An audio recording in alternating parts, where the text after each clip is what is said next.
Assalamualaikum warahmatullahi wabarakatuh.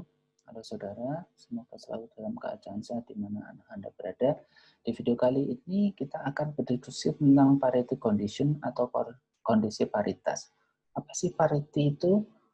Parity itu adalah kondisi di mana dua atau lebih sesuatu itu adalah sama satu dengan yang lain. Di Indonesia itu bisa diterjemahkan menjadi keseimbangan atau kesamaan. Di dalam konsep keuangan atau keuangan internasional itu berhubungan dengan dua buah sekuritas yang dia memiliki nilai yang sama, seperti obligasi convertible yang ketika dia dikonversikan menjadi sebuah saham, itu sebenarnya dia itu nilainya sama. Walaupun karakteristiknya tentu saja berbeda antara obligasi dan saham.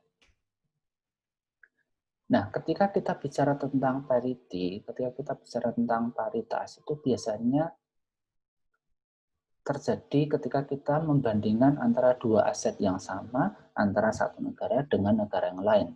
Dan di dalam hal ini ada yang namanya biasanya teorema yang namanya arbitrase. Arbitrase itu apa? Arbitrase itu adalah pembelian dan penjualan sebuah aset untuk mendapatkan laba dari perbedaan harga antara kedua aset tersebut. Jadi misalkan contohnya seperti ini. Saya langsung ke contoh saja. Jadi saham perusahaan X itu dijual di NYSE itu sebesar $20. Di waktu yang sama, saham perusahaan X tersebut itu diperdagangkan $20,05 di London Stock Exchange. Nah, sehingga seorang trader atau misalnya kita seorang investor, itu kan kita bisa aja kan, kita beli saham di NYSE, terus kemudian kita melakukan short sell ya, terus kemudian dalam waktu yang sama kita jual di LSI. Sehingga apa? Sehingga kita bisa mendapatkan keuntungan 5 sen per saham. Mungkin ini sangat kecil ya, kan? Tapi ketika pembeliannya dalam jumlah yang banyak, maka keuntungannya ini ya tentu saja akan bisa lumayan banyak. Dan harga ini tentunya karena di sini adalah sebenarnya arbitrase ini hanya bisa dilakukan ketika ada market inefficiency, maka trader itu bisa melakukan hal ini sampai terus kemudian pasar itu menjadi efisien kembali. Nah, ada 5 kunci jadi yang terkait dengan theoretical economic relationship yang itu berhubungan dengan aktivitas arbitrage, yaitu perdagangan antara aset yang sama atau aset yang berbeda antara satu negara dengan negara yang lain. Yaitu yang pertama itu ada yang namanya purchasing power parity, terus kemudian ada Fisher effect, yang ketiga international Fisher effect, yang keempat interest rate parity, dan yang kelima adalah forward rates as unbiased predictor of future spot rates atau UFR. Nah, sebelum kita masuk ke situ, kita akan membahas tentang inflasi dulu. Nah, mengapa kita bahas inflasi? Nanti ini akan terkait dengan semuanya. Nah, inflasi itu apa? Inflasi itu sebenarnya itu dasarnya itu adalah ketika ada ekspansi dari money supply, dari ekspansi atau ada supply yang lebih banyak dari uang jika dibandingkan dengan output growth. Jadi nilai barang yang diperjualbelikan itu growth-nya itu lebih rendah daripada money supply-nya itu sendiri. Nah, sebenarnya secara mendasar, kalau di dalam teori harga, itu adalah ketika suplai dari sebuah komunitas, itu dia itu lebih banyak dari komoditas yang lain, seperti misalkan barang apapun ya, misalkan di pasar tradisional kita, entah itu gandum atau entah itu beras, ketika suplainya itu lebih banyak daripada barang yang lain, itu kan harganya itu pasti akan turun. Nah, begitu juga dengan uang gitu. Ketika suplai uang itu lebih banyak daripada suplai barang dan jasa itu sendiri, gitu. Jadi maka di sana nilainya uang itu sendiri atau purchasing power dari uang itu sendiri jika dibandingkan dengan barang dan jasanya itu pasti juga akan turun. Nah, kita tahu ya misalkan di Venezuela misalkan untuk membeli 1 gulung toilet paper saja itu harus menggunakan uang sekepok seperti ini. untuk membeli satu batang sabun palm olive ini, itu harus menggunakan uang sekepok seperti ini. Jadi suplai uangnya itu sangat banyak dibandingkan dengan barang-barang itu sendiri. Gitu. Nah, kita ke buku. Di buku itu disampaikannya tentang hyperinflation yang ada di Bolivia. Jadi pada tahun 85, tepatnya pada saat musim semi itu, jadi inflation rate di Bolivia itu sampai 101.000% dalam setahun. Enggak, 101.000%. Enggak 10%, ini 101.000. Nah, yang terjadi apa? Sebenarnya pada saat itu pemerintah Bolivia itu dia hanya memiliki revenue sekitar 15% yang bisa menutup dari pengeluaran mereka. Sisanya apa? Yang 85%. Yang 85% itu ternyata dengan printing new pesos, dengan mencetak mata uang yang baru. Nah, kondisinya pada saat itu two inch stack of money, jadi dua uang yang tebalnya 2 inci itu diperlukan untuk membeli hanya satu batang coklat. Bisa dibayangkan ya, jadi tebalnya uang itu lebih dari tebalnya batang coklat.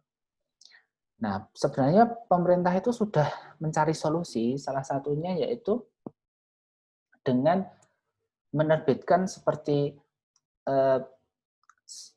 surat gitu, seperti atau sertifikat yang isinya adalah bahwa holder sertifikat ini dia itu bisa membeli barang yang harganya misalkan 1 juta, 2 juta, atau 10 juta.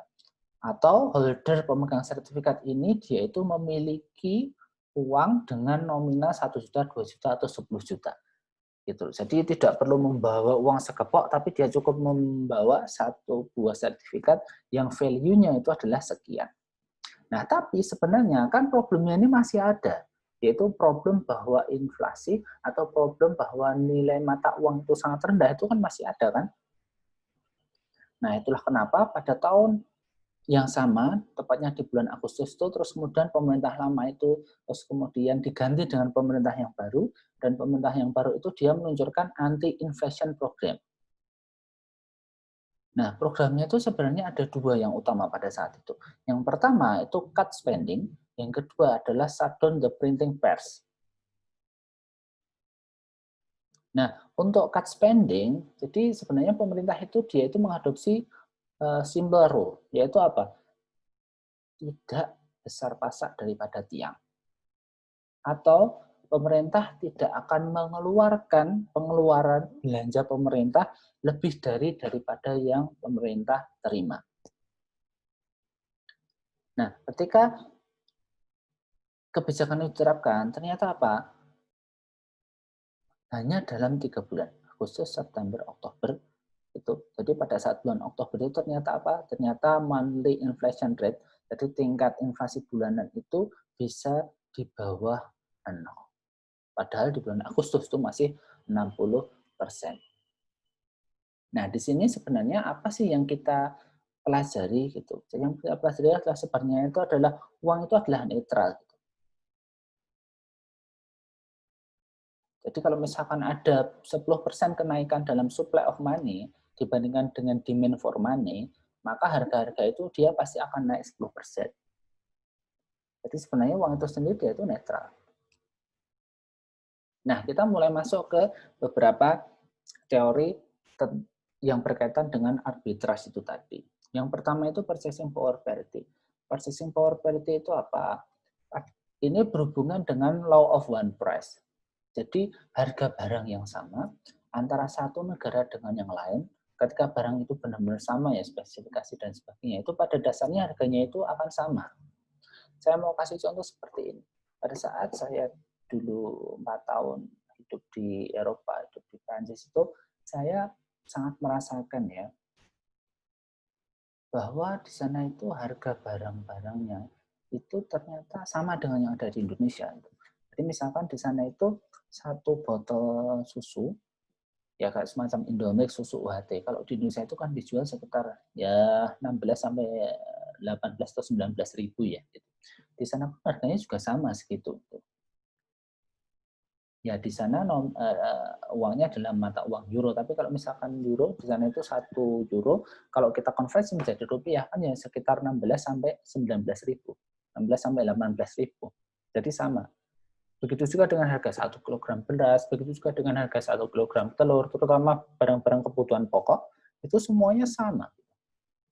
Dan silahkan bayangkan di sana itu dengan harga barang kebutuhan pokok yang sama, di sana itu UMR-nya, di sana itu UMR-nya itu 17-18 juta per bulan.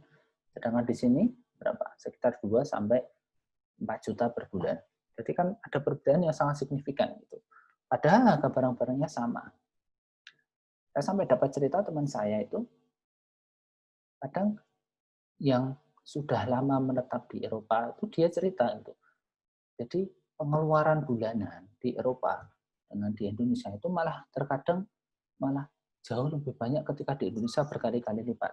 Mengapa bisa seperti itu? Karena di Indonesia itu apa-apa kan sekarang serba instan ya. Pengen makan apa, GoFood, pengen makan apa, GoFood misalkan, atau pengen beli apa, itu ya semuanya bisa dilakukan dengan instan ya. Berbeda dengan di Eropa itu kan semuanya memang harus sendiri gitu. Kalau kita membeli makanan yang jadi dijual di restoran itu mahal daripada ketika di sini. Nah, karena di Indonesia itu relatif cukup murah, maka terus kemudian kan daya konsumsi masyarakat itu juga naik.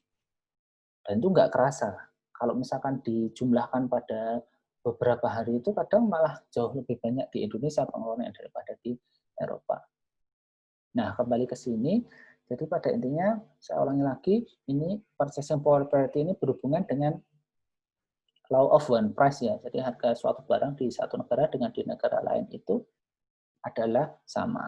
Misalkan jika di Amerika ini inflasinya itu adalah 5% dan di Jepangnya itu adalah 1%, maka sebenarnya pada saat itu nilai dolar dari Japanese yen itu dia akan naik sekitar 14% to equalize the dollar price of goods in the two countries. Gitu. Jadi nilai kalau di Amerika itu dia 5%, terus kemudian di Jepang itu dia 1%, maka terus kemudian nilai dari Japanese yen ini seolah-olah dia akan naik 4% jika dibandingkan dengan yang ada di United States. Jadi di sini BPP ini dia bilang bahwa currencies dengan high rate of inflation itu dia akan terdepresiasi relative to currencies with lower rates of inflation. Jadi mata uang yang inflasinya itu tinggi, dia itu akan cenderung terdepresiasi jika dibandingkan dengan negara dengan mata uang yang inflasinya lebih rendah. Sehingga perubahan nilai tukar itu sebenarnya dia itu mengindikasikan sebuah realitas bahwa antara satu negara dengan perusahaan yang lain itu dia memiliki inflation rate yang berbeda. Yang kedua, Fisher effect. Fisher effect ini apa? Fisher effect ini adalah nominal interest rate R, definisinya ya. Nominal interest rate ini sebenarnya dia itu terdiri dari dua komponen. Yang pertama itu required rate of return atau tingkat keuntungan yang dipersyaratkan atau tingkat keuntungan yang diharapkan. Yang kedua itu adalah inflation premium atau inflasi. Itu. Jadi di sini 1 plus nominal rate sama dengan 1 plus real rate dikalikan dengan 1 plus expected inflation rate. Jadi ini menurut Fisher effect itu seperti ini. Aplikasinya seperti apa? Jadi misalkan tingkat keuntungan yang disyaratkan 3%, terus kemudian inflasinya itu adalah 10%, maka nominal interest rate-nya itu akan sekitar 13%. Atau ketika dimasukkan di dalam persamaan ini, maka 13,3%. Gitu. Jadi singkatnya itu kan tinggal 3% ditambah 10%. Tapi kalau mau dimasukkan ke dalam persamaan ini tadi, itu nanti hasilnya 13,3%. Nah, logikanya seperti apa? Logikanya gini. Jadi, kalau misalkan kita pinjam 1 euro, kita pinjam 1 euro itu, kita harus mengembalikan 1 euro ditambah dengan tingkat bunga, karena tahun depan itu dia nilainya tidak akan 1 euro lagi kan. Oke, jadi misalkan di sini dijelaskan bahwa borrower must pay the lender 0,103 dolar. Jadi ini merupakan tingkat depresiasi nilai mata uang tersebut setelah 1 tahun. Jadi seperti itu. Nah, di sini sehingga versi general dari Fisher Effect ini adalah negara dengan mata uang yang tingkat inflasinya tinggi, itu dia memiliki tingkat bunga yang lebih tinggi juga daripada negara-negara yang tingkat inflasinya rendah. Jadi misalkan seperti contohnya di Indonesia, karena di sini inflasinya lebih tinggi, maka tingkat bunganya lebih tinggi juga daripada di negara-negara Eropa. Nah, yang kedua adalah International Fisher Effect. International Fisher Effect itu apa? Jadi perbedaan antara exchange rate dua negara itu sama dengan nominal interest rate dari kedua negara tersebut. Gitu. Jadi di dalam IFI ini dikatakan bahwa currencies with low interest rate atau negara dengan mata uang yang interest rate-nya itu rendah, itu dia diharapkan akan terapresiasi jika dibandingkan dengan negara-negara yang tingkat interest-nya itu tinggi. Di negara-negara yang interest rate-nya rendah, itu dia nilainya itu akan terapresiasi atau akan naik jika dibandingkan dengan negara-negara dengan mata uang yang tingkat interest-nya, tingkat bunganya di pasar itu adalah tinggi. Itu International Fisher Effect. Selanjutnya itu adalah interest rate parity. Interest rate parity itu apa? Interest rate parity itu adalah perbedaan tingkat bunga antara dua negara. Itu sama dengan perbedaan antara forward rate dan spot rate dari kedua negara tersebut. Jadi interest rate A dikurangi interest rate B sama dengan forward dari negara A dikurangi spot dari negara B. Implikasinya apa? Implikasinya adalah tingkat bunga negara A dan B itu harusnya sama. Atau berinvestasi di negara A itu akan mendapatkan return yang sama dengan ketika berinvestasi di negara B. Nah, jika interest rate-nya itu beda, maka sebenarnya itu perbedaannya itu adalah pada expected depreciation atau expected appreciation dari foreign currency tersebut gitu loh. Jadi misalkan gini, di Indonesia itu tingkat bunga rata-rata per tahun itu kan sekitar 6, 7, 5, 6, 7 kan, sekitar itu kan per tahun itu. Nah, kalau di Perancis misalkan per tahun itu hanya sekitar 1%. Nah, sebenarnya kan kita bisa aja kan mikir, wah kalau begitu, kalau saya misalkan punya duit euro, atau saya adalah investor dari Eropa, maka saya kan akan berinvestasi di Indonesia dengan tingkat bunga 6% per tahun. Dari situ apa? Dari situ nanti kan terus saya konversi lagi ke euro. Itu kan, saya konversi lagi ke euro kan nanti berarti untung saya kan akan menjadi banyak. Nah, cuman prakteknya itu kalau misalkan kita melakukan itu, dan di sana ada transaction cost dan sebagainya, dan karena pasar itu juga sangat efisien, walaupun tidak perfectly ya, tidak perfect efisien, tapi pasar itu pada dasarnya adalah efisien, maka kalau kita melakukan hal itu, maka sebenarnya sama saja. Kita punya duit euro, kita konversi ke rupiah, kita investasikan di rupiah, di bank misalkan, terus kemudian kita ubah lagi ke euro, nanti pada akhirnya hasilnya akan tidak jauh berbeda. Dan ketika tadi, misalnya di Indonesia itu 7%, di Prancis itu 1%, sebenarnya tingkat bunganya itu sama. Sebenarnya tingkat bunganya itu sama. Yang membedakan itu apa? Yang membedakan itu adalah expected depreciation atau expected appreciation dari kedua mata uang di kedua negara. Nah, selanjutnya yang terakhir yaitu unbiased forward rate. Unbiased forward rate itu apa?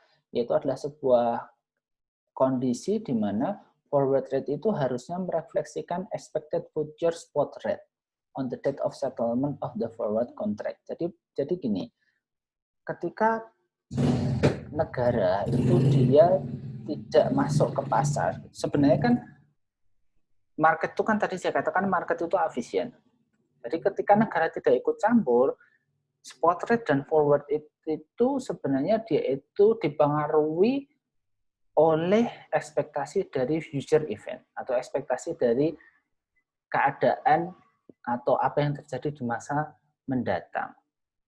Jadi itu adalah kondisi ketika pemerintah itu tidak ikut campur di pasar. Oke, saya kira itu yang bisa saya berikan, bisa saya diskusikan. Jadi ada beberapa hal yang terkait dengan arbitrage dan yang terkait dengan beberapa key economic relationship yang ada di manajemen keuangan internasional. Semoga bermanfaat bagi kita semua. Saya akhiri. Assalamualaikum warahmatullahi wabarakatuh.